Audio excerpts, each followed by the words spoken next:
আসসালামু আলাইকুম। প্রিয় দর্শক, আপনাদের সকলকে আমন্ত্রণ জানাচ্ছি। অনেকে হয়তো অবাক হয়েছেন যে এটা হঠাৎ করে আমি কি বললাম, কিসের টার্গেট কিলিং বা কিসের 50 জনকে হত্যা করা হবে। জি ভাই, এই কথাটা আমার না। এই কথাটা বলেছেন গত 8 তারিখে আপনার গণ অধিকার পরিষদের কেন্দ্রীয় সাধারণ সম্পাদক রাশেদ খান। রাশেদ খান তিনি বলেছেন নির্বাচন বানচালে 50 প্রার্থীকে টার্গেট কিলিং করা হবে, এবং এটা তিনি জনসমক্ষে বলেছেন। এবং এই কথাটা তিনি তার একটি কর্মী সমাবেশ বা মিটিংয়ে মধ্যে এই কথাটা বলেছিলেন। কিন্তু এই কথাটা নিয়ে খুব একটা উচ্চবাচ্য হয়নি। দু একটা টক শোতে হয়তো আলোচনা হয়েছে, কিন্তু কোনো কন্টেন্ট দেখা যায়নি, বা এই কথাটা নিয়ে বিভিন্ন পত্রপত্রিকায় এসেছিল অবশ্য, কিন্তু এই কথাটা নিয়ে কোনো বিশ্লেষণ হয়নি যে উনি কেন বললেন যে 50 জন টার্গেট কিলিং। আবার উনি এটাও বললেন যে নির্বাচনকে বানচাল করার জন্য আওয়ামী লীগ এই 50 জন প্রার্থীকে কিলিং করবে।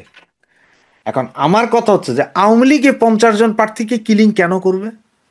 আওয়ামী লীগ কি কোথাও কি কন্টেস্ট করতেছে? এই যে আজকে আমি, আপনারা যখন এই ভিডিওটা পাচ্ছেন তখনই আপনারা হয়তো অলরেডি জেনে গেছেন যে ফেব্রুয়ারি 12 তারিখে নির্বাচন কমিশনার ইলেকশন ডিক্লেয়ার দিয়েছে। ইলেকশন হবে ফেব্রুয়ারি 12 তারিখে। সুতরাং এইখানে তো আওয়ামী লীগের জায়গা নেই, কারণ আওয়ামী লীগকে নিষিদ্ধ করে রেখেছেন, ব্যালট পেপার থেকে নৌকা প্রতীক তুলে নিয়েছেন, সব কিছুই করেছেন। তাহলে আবার আওয়ামী লীগের নামটা আসে কেন? আর এই 50 জনকে হত্যা করা হবে, এটা রাশেদ খান কোথার থেকে কোন গোয়েন্দা তথ্য পেয়েছেন? কারণ তিনি বলেছেন তিনি তথ্য পেয়েছেন। তো রাশেদ খান বা নুরুল হক নুরু এদেরকে কি সেই মোসাদের গোয়েন্দা সংস্থায় কি এই তথ্য দিয়েছেন, নাকি মোসাদকে দিয়ে ওনারাই এই কিলিং করাবেন? তা 50 জনের কথা যেহেতু বলেছেন, সুতরাং 50 জনের মধ্যে আমি ব্যাপারটা এভাবে নিতাম, যদি তিনি বলতেন যে আমাকে সহ 50 জনকে কিলিং করা হবে, তাহলে আমি বুঝতাম যে না, তার নামটাও মনে হয় 50 জনের হিট লিস্টে আছে। কিন্তু তিনি বলেছেন 50 জন, তাহলে কোন 50 জন, কারা করবে? আপনি এমনি বলে দিলে হবে না যে আওয়ামী লীগ করবে। আওয়ামী লীগ নাই বাংলাদেশে। আওয়ামী লীগের এই মুহূর্তে আপনাদের কথা মতো বা আমরা যা দেখছি তাতে আওয়ামী লীগের সক্ষমতা নাই 50 জনকে হত্যা করবে। যেই দিন থেকে বলা হচ্ছিল যে ফেব্রুয়ারিতে নির্বাচন হবে, গত 2 মাস যাবৎ যখন এই বিএনপি, জামাত, এনসিপি এরা যখন প্রার্থী তালিকা ঘোষণা করছিলেন, সেই থেকে আজ পর্যন্ত 210 জন নির্বাচনী সহিংসতায় নিহত হয়েছেন। এগুলোর কোনোটাই আওয়ামী লীগ করে নাই। হয় জামাত বিএনপিকে করেছে, বিএনপি জামাতকে করেছে। এই যে গত 2 দিন আগে আপনারা জানেন যে ফুয়াদকে যে দৌড়ানিটা দিয়েছে, এটিকে আওয়ামী লীগ দিয়েছে? এটা তো বিএনপি দিয়েছে। ফুয়াদ চিল্লাইয়া বলতেছে যে বিএনপি করেছে, বিএনপির 10 লাখ ভোট কমে গেছে এক ফুয়াদরে দৌড়ানি দেওয়ার কারণে। সুতরাং এই টার্গেট কিলিং, এই target killing mission, target killing করতে পারে বাংলাদেশের সক্ষমতা আছে একমাত্র জামাত ইসলামের। কারণ তাদের কাছে স্নাইপার আছে, তাদের কাছে পাকিস্তানি গোয়েন্দা সংস্থার লোকজন আছে, তাদের সাথেই যোগাযোগ আছে। তার কিসের? রাশেদ খান এবং আপনার এই যে নুরুল হক নুরু, তাদের সাথে মোসাদের যোগাযোগ আছে। পৃথিবীর বিখ্যাত যে স্নাইপার বলা হয়, পৃথিবীর যদি সবচেয়ে দুর্ধর্ষ স্নাইপার বলা হয়, তাহলে সেটা আছে একমাত্র মোসাদের কাছে। আর দ্বিতীয়ত আমাদের এশিয়ার ভিতরে আছে পাকিস্তানের কাছে। যেটা আপনার গত জুলাই আগস্টে এই পাকিস্তানি সেনাবাহিনী, আইএসের লোকজন, টার্কির লোকজন মিলেই স্নাইপার দিয়ে শত শত ছেলে পেলেকে হত্যা করেছিল, শিশুদেরকে হত্যা করেছিল। সেই কথা আপনারাও ভুলেননি, আমরাও ভুলিনি। সুতরাং এই মুহূর্তে সে যখন বলে যে নির্বাচনী সহিংসতায় 50 জন প্রার্থী নিহত হবে, তার মানে তার কাছে স্পেসিফিক্যালি সে জানে যে কে কে কোন কোন আসনে হত্যাকাণ্ড ঘটবে। পুলিশ প্রশাসন কোথায়, গোয়েন্দা বিভাগ কোথায়? তারা তো এই মুহূর্তে রাশেদ খানকে নিয়ে জিজ্ঞাসাবাদ করা উচিত যে তুমি এই তথ্য কোথায় পাইলা। জাতির সামনে প্রকাশ করা উচিত যে কোন 50 জন প্রার্থী, কারা এই টার্গেট কিলিং এর শিকার হবে। কারণ সে যেহেতু বলেছে তার কাছে তথ্য আছে, তাহলে সে পুরোপুরি জানে। সে যদি পুরোপুরি না জানে, সে জনসমক্ষে পাবলিকলি এটা তো বলতে পারে না কেউ যে 50 জন। এখন আমরা যেমন বলতেছি, বারবার বলতেছি নির্বাচন হবে না, আওয়ামী লীগ বিহীন নির্বাচন হবে না, আওয়ামী লীগ বিহীন নির্বাচন হবে না। আমাদের কাছে কিন্তু কোনো গোয়েন্দা তথ্য নেই। আমরা প্রেডিকশন করছি যে আওয়ামী লীগ বিহীন নির্বাচন হবে না। এই নির্বাচনী তফসিল ঘোষণা করেছেন, আবারও হয়তো চেঞ্জ হবে, কিন্তু হত্যাকাণ্ড, হত্যা করা হবে যখন স্পেসিফিকই বলা হয়, তার মানে হচ্ছে যে এই হত্যা কে করবে, কারা করবে, কখন করবে, কাকে করবে, এই জিনিসগুলো জানতে হবে। ডাক্তার ইউনূস মহোদয়, আসিফ নজরুল সাহেব, আপনাদের উচিত এই মুহূর্তে রাশেদ খানকে আপনাদের জিম্মায় নেওয়া। আমি প্রশাসনকে বলবো, পুলিশ, বিডিআর, আর্মিকে বলবো, রাশেদ খানকে এই মুহূর্তে জিম্মায় নিন। তার কাছ থেকে জানুন যে কোন 50 জনকে হত্যা করবে এবং কারা হত্যা করবে। এবং এই হত্যাকাণ্ডের পেছনে, কারণ এটাও জামাতের একটা খেলা, এবি পার্টি বলেন, গণ অধিকার পরিষদ বলেন, আর যেটাই বলেন, সবগুলোই জামাতের A team, B team, C team. সুতরাং ওরা নিজেরাই করতেছে এটা। এখন আমার তো মনে হয় যে রাশেদ খান, জামাত, এরা এক হইয়া এরাই এই হত্যাকাণ্ড ঘটাবে। কারণ মোসাদ কাদের সাথে যোগাযোগ করছে? মোসাদ যোগাযোগ করছে রাশেদ খান আর নুরুর সাথে। পাকিস্তানের আইএসআই কাদের সাথে যোগাযোগ আছে? পাকিস্তানের টার্কি, জামাতের সাথে। তাইলে এখন এই টার্গেট কিলিংটা করতে পারে কারা? জনসাধারণ, বাংলাদেশের জনসাধারণ, আপনারাই চিন্তা করুন কারা। সুতরাং আমি বলবো, যেহেতু এই মুহূর্তে এরা টার্গেট কিলিং এর কথা বলছে, প্রশাসন এটা বের করতে হবে। পাবলিকে বলবো, কোনো মিছিল মিটিংয়ে যাওয়ার দরকার নেই। আপনারা কে কোন দল সমর্থন করে তা আমার জানার বিষয় না, সেটা আপনাদের বিষয়। কোনো মিছিল মিটিংয়ে যায়েন না, কারণ সেই টার্গেট কিলিংয়ে তো আপনিও পড়তে পারেন। কারণ একজন মারতে গিয়ে 3 জন মারলে আপনারাও মরবেন। সুতরাং এই রাশেদ খানকে আগে ধরেন, তার কাছ থেকে বের করেন যে কারা, কে মারবে, কারা মারবে। ধন্যবাদ। জয় বাংলা, জয় বঙ্গবন্ধু। আমি দিল্লিতে বহুদিন ধরে যোগাযোগ করছিলাম যে শেখ হাসিনার সঙ্গে একবার সরাসরি কথা বলার জন্য। আমি স্বরাষ্ট্রমন্ত্রীকে চিঠি দিয়েছিলাম, আমি প্রতিরক্ষা মন্ত্রীকে চিঠি দিয়েছিলাম। গতকালকে স্বরাষ্ট্র মন্ত্রক থেকে আমার কাছে গ্রিন সিগন্যাল এসছে, কিন্তু প্রতিরক্ষা মন্ত্রক থেকে এখনো পর্যন্ত কোনো গ্রিন সিগন্যাল আমার কাছে আসেনি।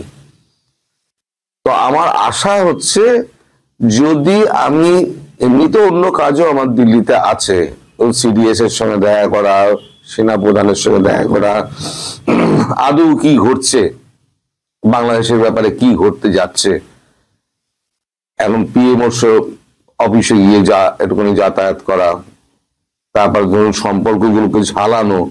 বছরে একবার করে আমি যাই দিল্লিতে, তো এই যাত্রাটা সেই যাত্রার সামিল।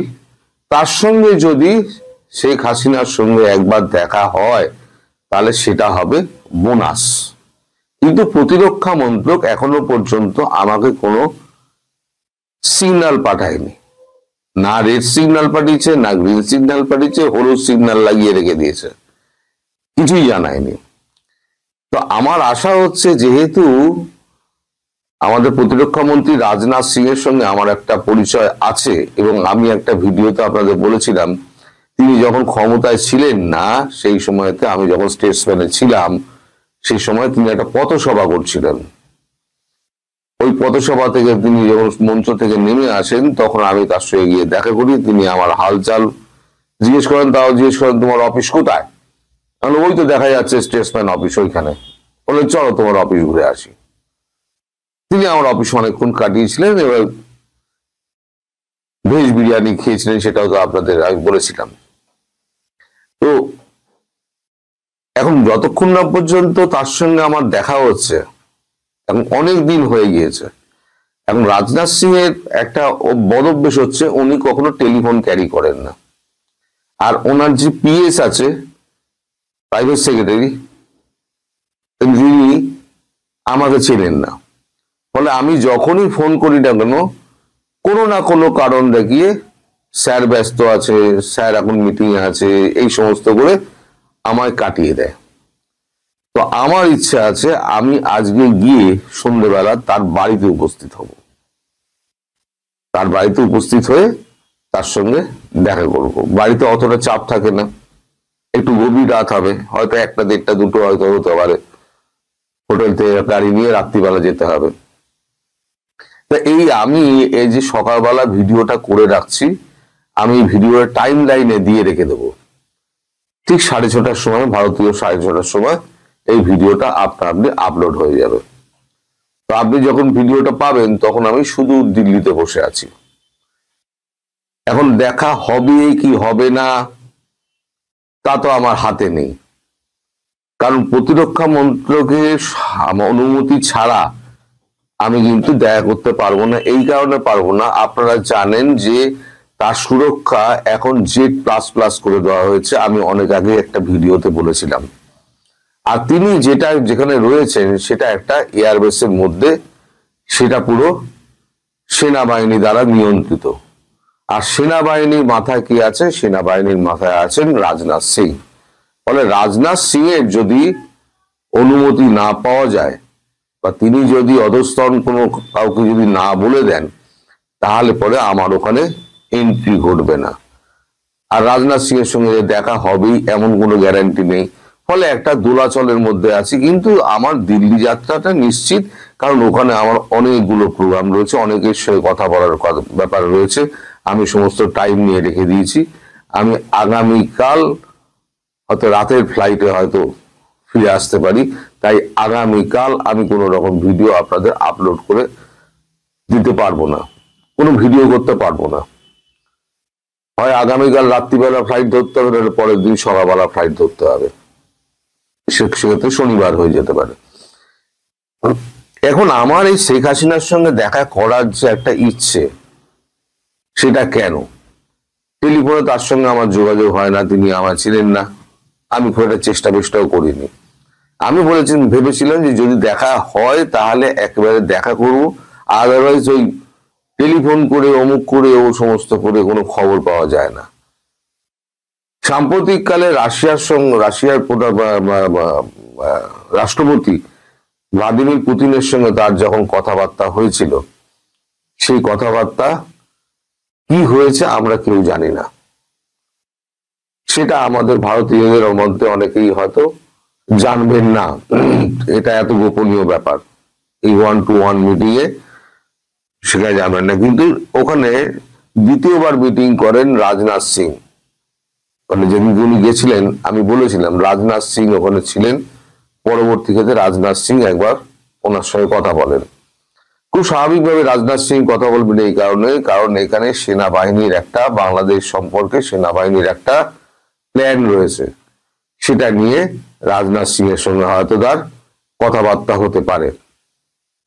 এখন যতক্ষণ না পর্যন্ত রাজনাথ সিং এর সঙ্গে কথা হচ্ছে, যতক্ষণ না পর্যন্ত আমি পুরো ব্যাপারটা জানতে পারছি এবং তার অনুমতি যদি পাই তাহলে শেখ হাসিনার সঙ্গে দেখা হবে, তার অনুমতি যদি না পাই তাহলে শেখ হাসিনার সঙ্গে দেখা হবে না। কারণ ওখানে ঢুকতে গেলে আপনার একদম ওপরওয়ালা ছাড়পত্র নিতে হবে, তারপর আপনাকে ডিফেন্স সেক্রেটারির কাছে যেতে হবে, তারপর তাদের যে টেকনিক্যাল টিম আছে তাদের কাছে চোখের ছাপ দিতে হবে। চোখের মনি হয় না, মনির ছাপ দিতে হবে। মনির ছাপ দেওয়ার পরে তারপর ওখান থেকে একটা পাস ইস্যু করা হবে। সেই পাস নিয়ে তখন আমাকে হিন্দান এয়ারবেসে যেতে হবে। ততক্ষণে সেই পাসের একটা মেল হিন্দান এয়ারবেসে চলে যায় যে কে যাচ্ছে, কতক্ষণ দেখা করবে, কতক্ষণ থাকবে, তার পরিচয় কি, আমার বাপ চোদ্দ পুরুষের সমস্ত হিস্ট্রি থাকবে। যেহেতু রাজনাথ সিং এর সঙ্গে আমার একটা ব্যক্তিগত পরিচয় আছে, আমার মনে সামান্যতম একটু আশা আছে যে স্বরাষ্ট্র মন্ত্রক থেকে যখন গ্রিন সিগন্যাল পাওয়া গেছে, মানে অমিত শাহের দপ্তর থেকে যখন গ্রিন সিগন্যাল পাওয়া গেছে, তখন আমি রাজনাথ সিং এর সঙ্গে হয়তো কথা বলতে পারবো যদি দেখা হয়। আমি জানি না এখন কত রাতে কি ব্যাপারে উনি আমাকে, মানে আদৌ আমাকে, যতক্ষণ না দেখা হচ্ছে ততক্ষণ পর্যন্ত মুখটা দেখাতে পারছি না, উনি চিনতেও পারবেন না। আর নাম এরম প্রচুর নাম ওনার কাছে, প্রতিদিন 200-250 নাম শোনে, প্রতিদিন 200-250 নাম ভুলে যান। এখন আমার সঙ্গে যদি সপ্তাহে একবার করে কথা হতো তাহলে পরে উনি আমাকে মনে রাখতেন, তা তো হয় না। মানে এই যে দীর্ঘ সময়ের একটা ব্যবধান গেছে, যতক্ষণ না পর্যন্ত সেই ব্যবধানটা চুকবে কি করে, যখন তিনি আমার এই সকলটা দেখতে পাবেন। সকালটা না দেখা পর্যন্ত উনি আমায় যতক্ষণ চিনতে পারবেন না, এবং যতক্ষণ না চিনতে পারছেন ততক্ষণ আমি একজন অনাহুত। এরকম অনেকেই দরবার করে থাকে ওনার সঙ্গে দেখা করার জন্য। এখন এই দরবার যারা করে তাদের অধিকাংশ হচ্ছে রাজনৈতিক দলের। অনেক সাংবাদিক নিশ্চয়ই দরবার করেছেন, তারাও সফল হয়েছে, হননি। ফলে আমি যে সফল হব তার কোনো গ্যারান্টি নেই। আর উনি এত নিরাপত্তার ঘেরাটোপে থাকেন, সেখানে তার সঙ্গে মানে সাক্ষাৎ করাটা একটা অসম্ভবের পর্যায়ে। আশা নিয়ে যাচ্ছি, দেখা যাক। আপনারা সবাই প্রার্থনা করুন, যদি আমার আশা সফল হয়, এই তার সঙ্গে 5 মিনিটেরও আমার দেখা হয়, তাহলে আমি নতুন নতুন হয়তো অনেক খবর নিয়ে আপনাদের সামনে আসতে পারবো। না হলে পরে আর কিছু করার নেই, আমি দিল্লি ঘুরে বিভিন্ন দপ্তরে ঘুরে যা যা খবর পাবো পরবর্তীকালে আপনাদের কাছে আমি পৌঁছে দেবো। আজকে আমার স্নান পর্যন্ত করা হয়নি, আমার চা খেয়ে আমি বসে পড়েছি। আমি একটু বাদে স্নান করে খেয়ে দিয়ে আমি এয়ারপোর্টের উদ্দেশ্যে রওনা হব। এই ভিডিওটা টাইম লাইনে ছাড়া থাকলেও আপনারা সবাই দেখে নেবেন এবং প্রার্থনা করবেন যাতে আমি তার মুখোমুখি হতে পারি এবং আপনাদের ভালো মন্দ কিছু একটা যা হোক না কেন আমি খবর আপনাদের শোনাতে পারি। সবাই ভালো থাকবেন, সুস্থ থাকবেন এবং সাবধানে থাকবেন। নমস্কার। প্রিয় দেশবাসী ভাই বোনেরা, আমি খান শওকত, যুক্তরাষ্ট্র আওয়ামী লীগের উপপ্রচার সম্পাদক। এটি আমার 326তম বক্তব্য। আপনারা জানেন বাংলাদেশে নির্বাচন আসন্ন। এ উপলক্ষে এই ভিডিও যখন আপনারা পাচ্ছেন তখন হয়তো নির্বাচনী তফসিল ঘোষণা হয়ে গেছে অথবা হবে।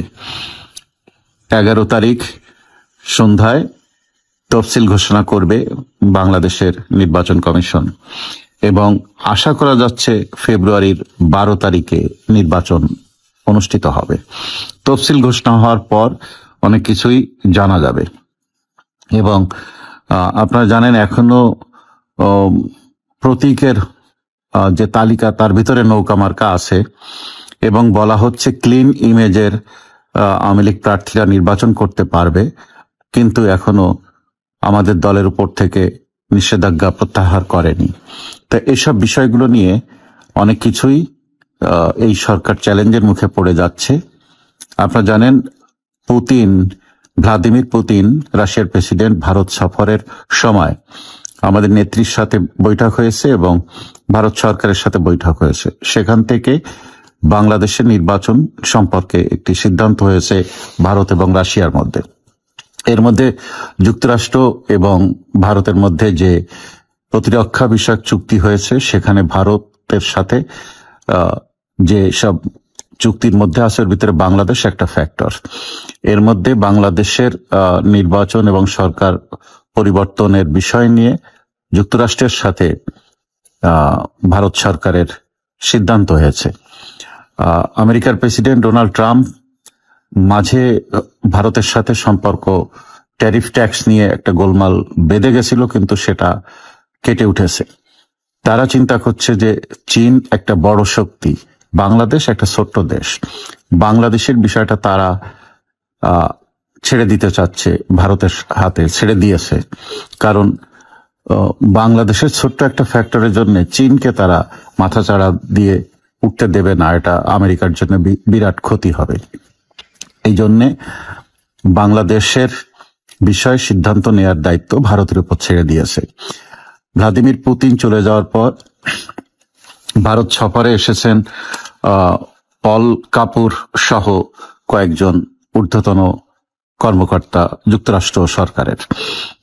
পল কাপুর আছেন জন লু যে পদে ছিলেন দক্ষিণ এশিয়ার এই পররাষ্ট্রমন্ত্রী পদে, এখানে এখন পল কাপুর দায়িত্বে। তিনি ভারত সফর করছেন যুক্তরাষ্ট্র সরকারের অত্যন্ত প্রভাবশালী নেতৃবৃন্দকে নিয়ে, যারা এই সাউথ এশিয়ান জোনের রাজনীতিকে দেখভাল করবেন।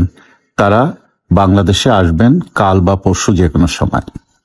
তারা এসে যুক্তরাষ্ট্র সরকারের অবস্থান পরিষ্কার করবেন বাংলাদেশ সরকারের সাথে। এতে যা মনে হচ্ছে নির্বাচন নিয়ে একটি টাগ অফ ওয়ারের পরিস্থিতির দিকে যাবে। এবং আপনারা জানেন ইলেকশন কমিশনার মাসুদ সাহেব ঘোষণা দিয়েছে তফসিল ঘোষণার পর যদি রাজনৈতিক দলগুলো মারামারি গোলমাল গন্ডগোল করে তাহলে নির্বাচন স্থগিত করে দেয়া হবে। তার মানে বলেই দিল যে এই নির্বাচন ফেব্রুয়ারিতে যে হবে এটা নিশ্চিত নয়। আলটিমেটলি এই নির্বাচন হতে দেবে না আওয়ামী লীগ, কারণ আওয়ামী লীগকে বাদ দিয়ে দেশে নির্বাচন হবে না। তো সেই সব বাস্তবতার ক্ষেত্রে হয় আওয়ামী লীগকে নিয়ে নির্বাচন করতে হবে, না হলে এই নির্বাচন হবে না। তা সেই রকম জায়গায় যাওয়ার জন্যে 11 তারিখ তফসিল ঘোষণার পর সন্ধ্যায় সারা বাংলাদেশে আপনার মশাল মিছিল ঘোষণা করা হয়েছে আওয়ামী লীগের পক্ষ থেকে, এবং 12 তারিখে জুম্মার পরে বিক্ষোভ মিছিল করার সিদ্ধান্ত গৃহীত হয়েছে, এবং 13 তারিখ সারা বাংলাদেশে লকডাউন ডাক দিয়েছে আওয়ামী লীগ। এর সাথে সাথে অন্যান্য দলগুলো তারাও মাঠে থাকবে। আর এদিক তো বিজয়ের মাস এসে গেছে, বিজয় দিবসে কুচকাওয়াজ করবে না এই সরকার, সেগুলোতে অনেকে অখুশি। সবকিছু মিলায় একটি একটি টাগ অফ ওয়ারের মতো পরিবেশ চলবে পুরা ডিসেম্বর মাসে। এবং ডিসেম্বরে এই নির্বাচন তফসিল ঘোষণার পর পরিস্থিতির বাস্তবতায় এমনও হয়ে যেতে পারে লাস্ট উইক অফ ডিসেম্বর আমাদের নেত্রীও দেশে ফিরতে পারেন এবং ডক্টর ইউনূস বাংলাদেশ থেকে চলেও যেতে পারেন। এমন পরিস্থিতি হতে পারে বলে অনেকে বলাবলি করছেন। ওদিকে তারেক জিয়া এখনো ভোটার তালিকায় তার নাম নেই। জামাত দেখা করেছে নির্বাচন কমিশনের সাথে, তারা অনুরোধ করেছে এত অল্প সময়ের ভিতরে তারেক জিয়া যেন ভোটার হতে না পারে, সেই অনুরোধ তারা রেখে এসেছেন। তা সবকিছু মিলায় মনে করা হচ্ছে যে এই তফসিল ঘোষণার পর 15 ডিসেম্বরের মধ্যে হয়তো তারেক রহমান বাংলাদেশে ফিরবেন, এবং সম্ভবত 16 ডিসেম্বর বেগম খালেদা জিয়ার মৃত্যুর তারিখ ঘোষণা হতে পারে তাদের দলের পক্ষ থেকে, এগুলো শোনা যাচ্ছে। তো কি হবে দেখা যাক। তবে যা মনে হচ্ছে এই মাসের শেষের দিকে যে কোনো সময় পরিস্থিতি এত ভয়াবহ অবস্থা ধারণ করবে যে ডক্টর ইউনূস হয়তো আর্মির হাতে বা রাষ্ট্রপতির হাতে ক্ষমতা দিয়ে চলে যেতে পারেন, এরকমই সবাই বলাবলি করছে। এখন দেখার বিষয় যে আগামী কয়েকদিনের ভিতরে বাংলাদেশে কি কি ঘটে। এর ভিতরে 2জন ছাত্র উপদেষ্টা তারা পদত্যাগ করেছেন, আসিফ মাহমুদ সজীব ভুইয়া এবং মাহফুজ আলম, তারা পদত্যাগ করেছেন। এই আর বাকিরা অনেকে দেশের বাইরে চলে যেতে চাচ্ছেন উপদেষ্টা পরিষদের মধ্যে, সেগুলো অনেকে আলোচনা করছেন। সরকার খুব একটা ভালো পরিস্থিতিতে নেই। ভারতের চাপ রয়েছে, আমেরিকার চাপ রয়েছে, রাশিয়ার চাপ রয়েছে, ইউরোপিয়ান চাপ রয়েছে। আর ওদিকে বিএনপির সাথে তো জামাতের গোলমাল বেশ জমে উঠছে। এখন তারেক জিয়া বলছেন যে এই দলটি জামাতের কথা বলে, তাদের ভূমিকা 71-এ কি তারা লক্ষ লক্ষ মানুষ হত্যা করেছে, তারা মা বোনদের বেইজ্জত করেছে, এই দলটিকে যেন কেউ ভোট নেয় দেয়। এখন এই দলটিকে ভোট দিতে মানা করছেন তারেক রহমান, অথচ এই তারেক রহমানের দল এত বছর যাবত এই জামাতকে কোলে পিঠে করে মানুষ করেছে, তাদেরকে রাজনীতি করার সুযোগ দিয়েছে জিয়া রহমান 5ম সংশোধনের মাধ্যমে। এরপর যখন খালেদা জিয়া ক্ষমতায়, তখন গোলাম আজমকে বাংলাদেশের পাসপোর্ট দিয়েছে এই বিএনপি সাথে নিয়ে তারা জোট গঠন করে এই রাজাকারদের গাড়িতে বাংলাদেশের পতাকা উড়ানোর সুযোগ করে দিয়েছে। এই দলটিকে রাজনীতিতে এইভাবে পুনর্বাসিত হওয়ার সুযোগ দিয়েছে। অথচ বঙ্গবন্ধুর সরকার 72 সালের সংবিধানে ধর্মীয় সংগঠন মানে ধর্মভিত্তিক রাজনৈতিক দল গঠন নিষিদ্ধ করেছিলেন। এটা হলো ইউরোপ আমেরিকা যেভাবে চলে এইভাবেই ধর্ম যার যার রাষ্ট্র সবার। কিন্তু জিয়া রহমান এসে এটিকে উল্টিয়ে দেন এবং তারপরে তাদেরকে সাথে নিয়ে বিএনপি এত বছর যেসব কাজ করেছে তার ফল আজ বিএনপি পেতে যাচ্ছে। আজকে বাংলাদেশের স্বাধীনতা বিজয় দিবস উদযাপন হচ্ছে, কিন্তু কুচকাওয়াজ করা যাবে না, গত বছরও তাই করেছে। এসব মিলিয়ে এই দেশটাকে এমন জায়গায় নিয়ে গেছে এই বিএনপি, যাতে করে দেশটা একটি মানে স্বাধীনতার পক্ষের যে বাংলাদেশ, সেখান থেকে অনেকটা ছিটকে পড়েছে বাংলাদেশ। আর ইতিহাসের অনেক কিছুই এই বিএনপি বিতর্কিত করে ফেলেছে। এখন দেখার বিষয় আগামী নির্বাচনের বিষয়ে। বিএনপি নেতারা বলছেন আওয়ামী লীগ চাইলে আমাদের সাথে জোট গঠন করতে পারে, আওয়ামী লীগের ক্লিন ইমেজ যারা প্রার্থী তারা আমাদের সাথে নির্বাচন করতে পারে, ইত্যাদি ইত্যাদি। আমাদের নেত্রী সব অবজার্ভ করছেন এবং নেত্রীর কাছ থেকে সিদ্ধান্ত আসবে। যে সিদ্ধান্ত আসবে আওয়ামী লীগের নেতাকর্মীরা সেটাই মেনে চলবে।